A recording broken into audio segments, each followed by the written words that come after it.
All right, guys, let's talk about candy coating really quick. First thing, I have a print off of the printer right here, and it's still wet with resin. And I'm going to go ahead and finish this for you guys. The first thing I like to do is use a razor blade to just gently pop it off of the plate, working all the way around, and you should just be able to get it where it's just going to basically come flying off. It's going to be wet with resin, so you definitely want to be wearing gloves when you do this.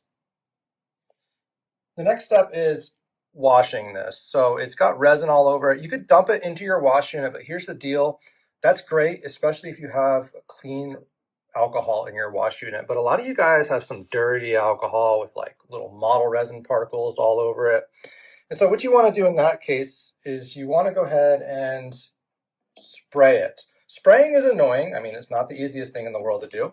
So I'm just going to go ahead and put a little wash basin down here. This little catch basin is essentially a Tupperware container, and I got my resin here. I'm going to go ahead and pump and prime my little alcohol pump. Let me just show you that really quick. This alcohol pump is basically a pressurized air blaster with 99% pure alcohol in it. I'm going to go ahead and pump that.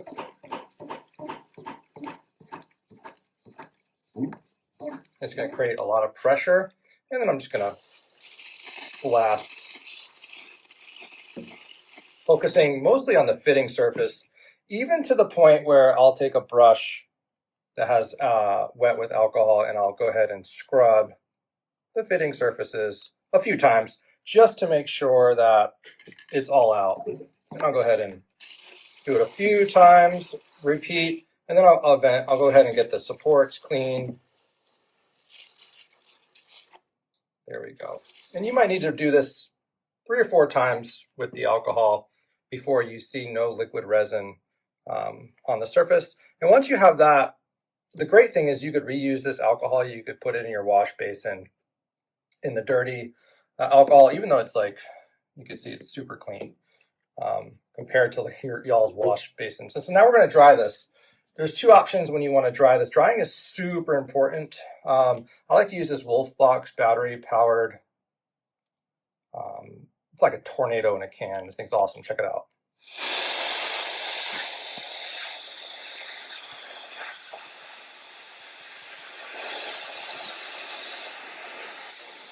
What you're looking for is no movement of resin anywhere in the surface. You could also use an compressed air can. You could use your lab air, but my favorite is definitely this little guy because it's like a super powerful, a little bit warm air. It looks like it does a really good job. Okay, so the next step is, oh, and by the way, I have another guard I need to finish for a patient. This one's been put through the wash with clean alcohol. This one's been sprayed. And you can see there's not a lot of difference between them. Maybe this one is cleaner. This has just a tiny little bit, maybe of a ultra thin residual resin on the cameo surface, but the intaglio is like super clean, okay? So then we get to support removal. And to do that, you could use flush cutters, or just your hands. And so let me check it out. If you print these correctly with the proper support profile, you should just, look guys, don't be scared. If your printer puts telephone poles, you definitely need the flush cutters, but look at how fast and easy that was. This is Sprint Ray Night Guard Flex 2 Ocean Blue. Beautiful. This here is Key Splint Soft, which tends to have bigger supports when printed on Sprint Ray. I don't know why, but is their pink, limited edition pink, which I love. I'm going to try to break these off with my hands. Yeah, a little bit more difficult. I don't know why Key Splint prints with bigger support tips compared to Night Guard Flex. I think it's just because Sprint Ray has optimized the build styles better for their printer with their resin, making the supports a little bit bigger on Key Splint, okay, a little bit harder to remove. So I'm just going to grab my flush cutters. Now, don't let that deter you from using this material because Key Splint Soft is a phenomenal material that's been around for like 5 years, and it has about 15 published studies on it showing incredible really incredible strength and longevity when compared to traditional and even milled occlusal guard appliances. Now, one little tip that you guys might not know about these soft slash flex materials is they're actually not soft or flexible per se. They cure super hard, but they're thermoplastics, so they become flexible and soft when you heat them in hot water. And what that means is delivery could be a flash because you just drop it in some hot water and get that final custom fit with the hot water softened guard.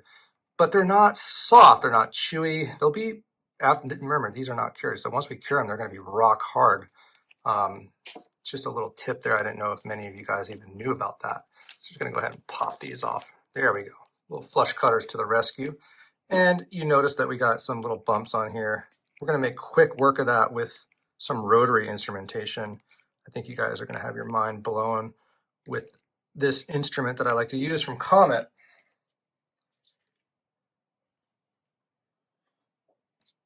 Here it is. I'm just going to pop it in. This is a Komet felt pad, soft and flexible, but it's got abrasives in it. But the beautiful thing about this is it doesn't destroy your occlusion of your appliances. So let's go ahead and we'll get both of these finished because I gotta deliver these on my patient this morning. So I'm just gonna go ahead and pop this right like this. Check this out, guys.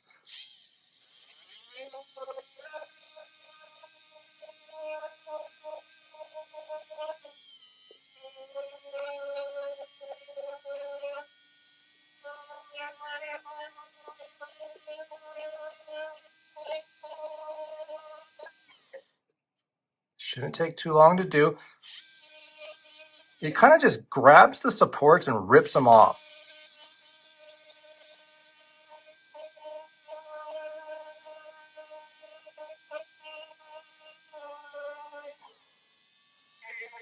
Without destroying your occlusal contacts. Kind of cool.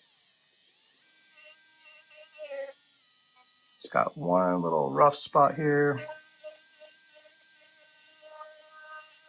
Okay, I'm going to go ahead and take care of this one.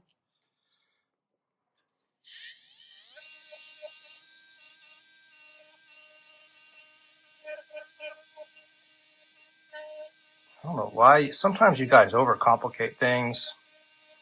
Spend like 900 hours finishing a guard. Don't need to do that.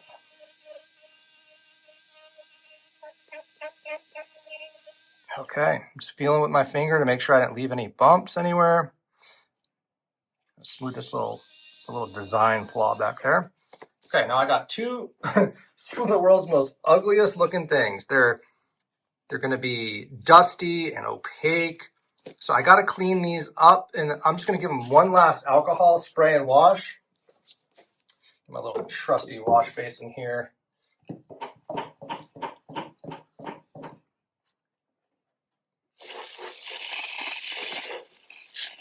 Get all the dust and dirt and grime off of them.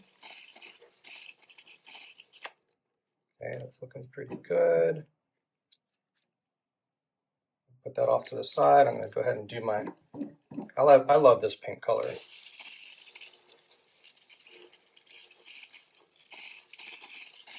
Okay, so now here's the thing, you got to dry it, because if you don't, you're going to have issues with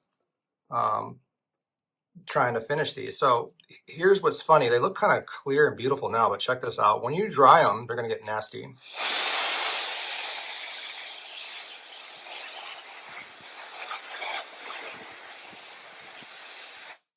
See, they're like milky and frosty and not cool. Let me try this one.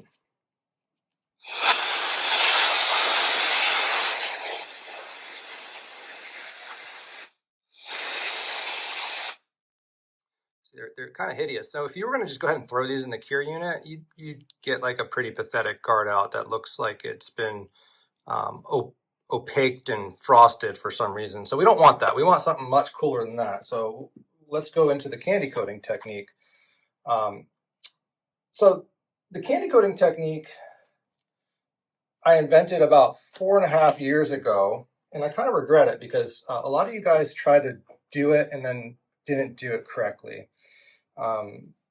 just basically painted some resin on there and then dumped it in some glycerin that causes things like bubbles and it doesn't cure correctly, or you just cure it one time and it's sticky, or you don't wash it afterwards. So let's just go into like kind of the science behind it really quick. I'm going to throw up some slides here. First thing that you need to know is that Nate Lawson did a study specifically with occlusal guards, and what he showed was that when candy coated and cured in glycerin, you get profound color stability of the guard compared to when you don't cure in glycerin. So glycerin and candy coat kind of go hand in hand. That's important for you guys to understand. We also have some other studies by Lim and Lee that show that glycerin in general really helps with color stability and vigorous hardness and things like that when you cure prints in glycerin. And so we as in Mod, sent samples to Texas A&M, formerly Baylor, to look at biocompatibility of these materials with human gingival fibroblasts, and we're like, concerned that, hey, candy coating and curing it the way that we're teaching you, is there any kind of concerns with cytotoxicity? And there's not. So we found that there's no statistical difference between IFU instructions for use curing and candy coating curing. So now candy coating is not the holy grail. It's not the end all and be all. It's not going to really increase the strength that dramatically where you're going to notice a profound difference, but it's color stability and smoothness and ease of finishing that makes it really amazing. You need to make sure that you don't have any dust particles or anything on your appliance before you do the candy coat, because if you do, it's going to cause bubbles. And so here I'm actually seeing some weird sticky dust particles on this particular guard. Let's see this one. Yeah, so I'm just going to go ahead and spray one last time here and dry. It's important to be critical. Your team needs to look for little things when you're starting to do your own lab work, right? These little things are important. I noticed just little dust particles. Of course, I'm looking under magnification as well, so it's easy for me to see.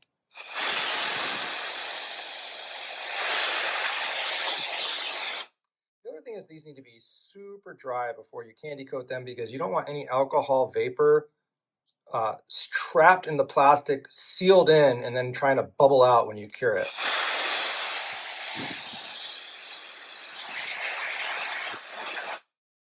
Okay, so candy coating. Let's go ahead and talk about that. So we use the native resins. We're either going to use, in this case, this is this Key Splint Pink. I love it. Soft pink, or it's my favorite, one of my favorite colors right here. I love Night Guard Flex 2 Ocean Blue. It's just beautiful. So what I'm going to do is I'm going to get a little tile and plop a little bit of material down on the tile. So I'm going to put the Ocean Blue just on this side of the tooth. Let's see, just put a little splattering there. Ocean Blue on that side. Now, I guess theoretically you could use, I just don't like mixing and matching. Little pink, oh boy, gotta love it. Little pink right there. And the way that you do it is you hold the guard just kind of like this. Super easy, just pinch like the molar region, and then you take a brush, and everyone's like, oh, what kind of magical brush are you? I'm using like a cheap brush. This is a Royal Langer Nickel 6 Zen. You get it like Michael's or like craft stores. It's like $5. You don't want to use like the world's best brush. Here, I actually dipped that in pink. So let me get my pink one. You don't want to use the world's best brush when you do this. And you're just going to come in here. And by the way, anywhere that you want to be shiny, you're going to paint an ultra thin coat of the native resin on. So notice that I'm going not only just the occlusal surfaces, but I'm also going to come and do a thin coat on the facials and linguals. Now you might say, well, what about your fingers back here? Well, this is where it gets kind of tricky. You just kind of plop it in your glove like that, and then you finish just this last little spot. Look at that. I don't know, I just love this. So now here's what we need to do. It's kind of wet and sticky. You do not put this in your curing unit. You tack it first, flat in your glove like this. There's no bubbles. Notice the surface is no bubble free. You could use a traditional composite curing light. Just make sure it has a 385 bulb in it. And you could just go back and forth for 20 seconds or 30 seconds, or you could use a UV Beast from Amazon. This is like a flashlight that's 385 nanometers. You could buy it on Amazon for like 30 bucks and just zap it with the UV Beast for about 30 seconds. Then you could put it in your curing unit. Okay, so it's super easy. So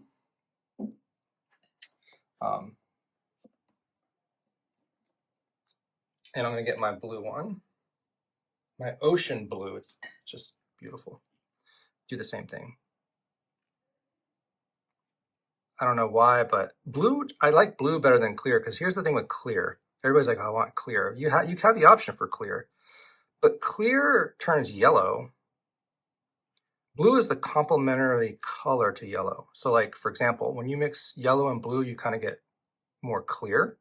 So this, it's interesting. Blue masks yellow in the complementary color system.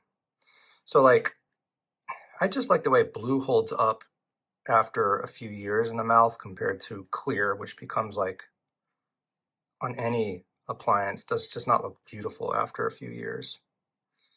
Okay, there we go. Just make sure there's no bubbles. You guys like, I get bubbles. I don't know why you get bubbles. It should be beautiful. Like ice, should look like ice. Okay, I'm gonna go ahead and tack that with the Beast. By the way, I mean, we do about 20 guards, 20 to 30 guards a month at Mod. And we would know if there's issues with the candy coating technique, because we've been doing it for almost 5 years now with guards. And the first thing you have to understand is if you follow the directions that I'm showing you, it's going to be perfect. But there's still plastic appliances. Like, you guys, they're not like going to be bulletproof. There's still things that could go wrong. Okay, now that that's cured, I'm going to go ahead and slide open my nano cure.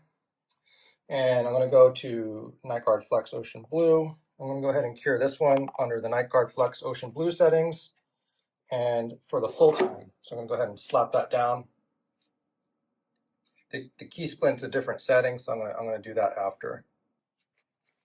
All right, the cure cycle is done for the first cure. So I'm going to go ahead and open this up. Let's take a look. Let's just be careful how you touch it at this point. It should be super shiny and beautiful, but it's sticky. This is called the oxygen inhibited layer. There's going to be a little bit of a film on it, and we need to take care of that. We already have the appliance cured, but I'm going to go ahead and get a bowl of glycerin. This is a glass Petri dish, 44 millimeters is the, I think it's 40, maybe 40 millimeters is the highest you could go in the nanocure tallness wise.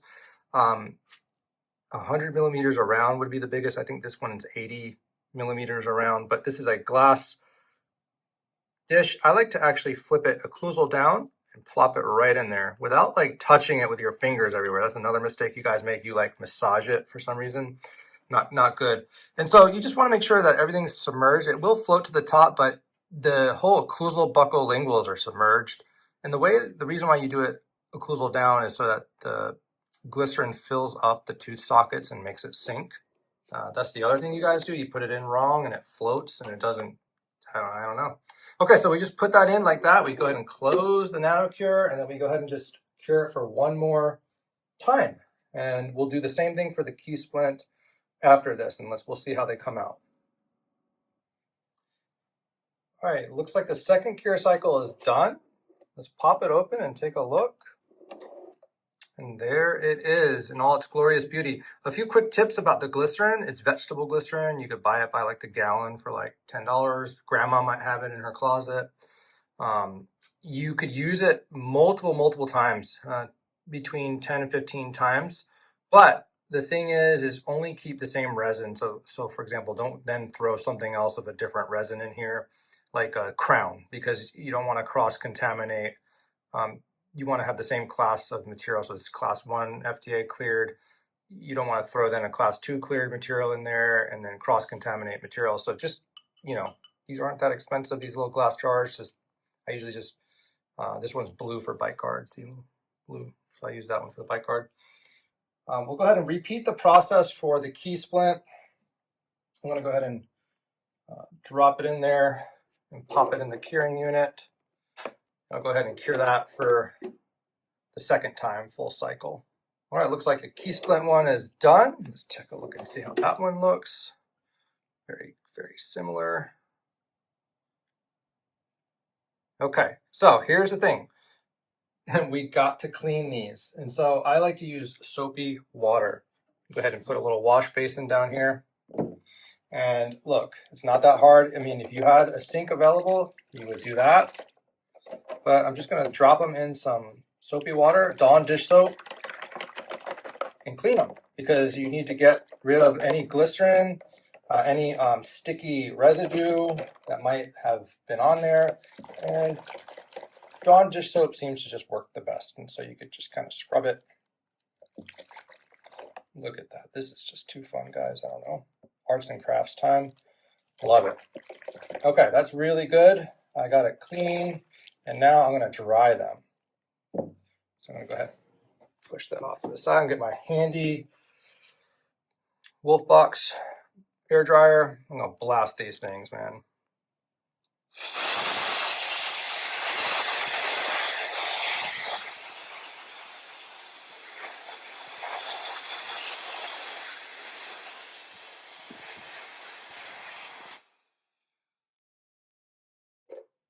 If you don't have a Wolfbox, you could use your lab air or you could use canned air like I'll do here on this key splint pink.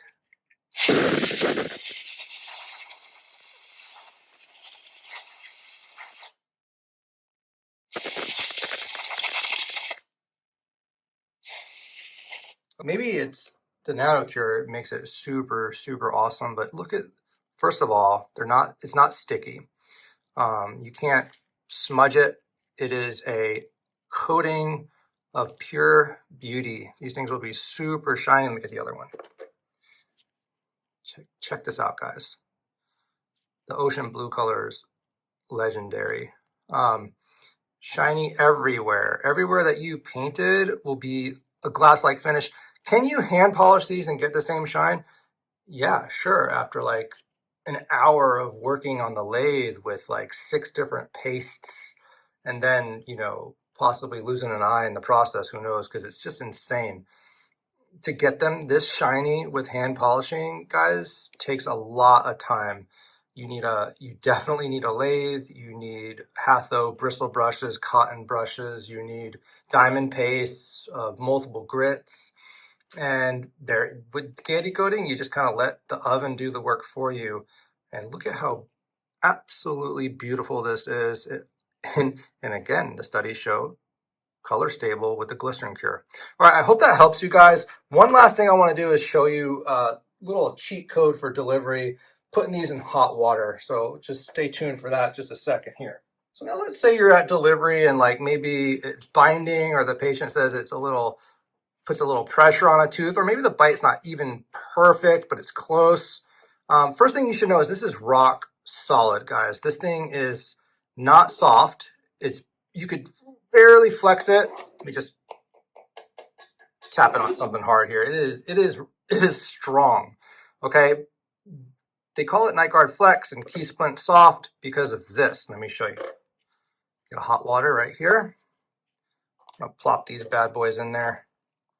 And you only need about 15, 20 seconds. So this is not something you want your assistant to do while you're in the hygiene check and you come back and it's going to be like a wet spaghetti noodle. This is something that you do right before you deliver these. If you feel like you need some adjustments, check this out, guys. I'm going to pop this out of here. Come on. It's the hardest thing I've done all day. Got that one. And this one. Look at this. Oh, wow. How did he do that? How did they become like rubber? I'm going to twist them all up, and I will tell you they actually have shape memory too. So watch. I'm going to put them back in the hot water, and they're going to go right back to their original shape. Like that. Okay? So these are wonder materials. I haven't used any other material really for a guard in forever. these materials are a 3 to 5 year material clinically. But the thing is, once you have the file, the design, save it, because they're nothing to print. They take no time at all to do. And you could basically warranty these for your patients if they come for their hygiene checks, is what I do when I was running a busy 4 hygiene practice. If they came for all their hygienes, they got a warranty on these. I just would replace them. So anyway, guys, I think this is the future of dentistry. You guys doing all your old weird nylons and lab fabricated things, that's great, but I don't know if I really want the same bite guard in my mouth for 5 years with Candida and fungus and all sorts of bacteria all in it. I think I want a fresh guard every few years, and this is the way to do it.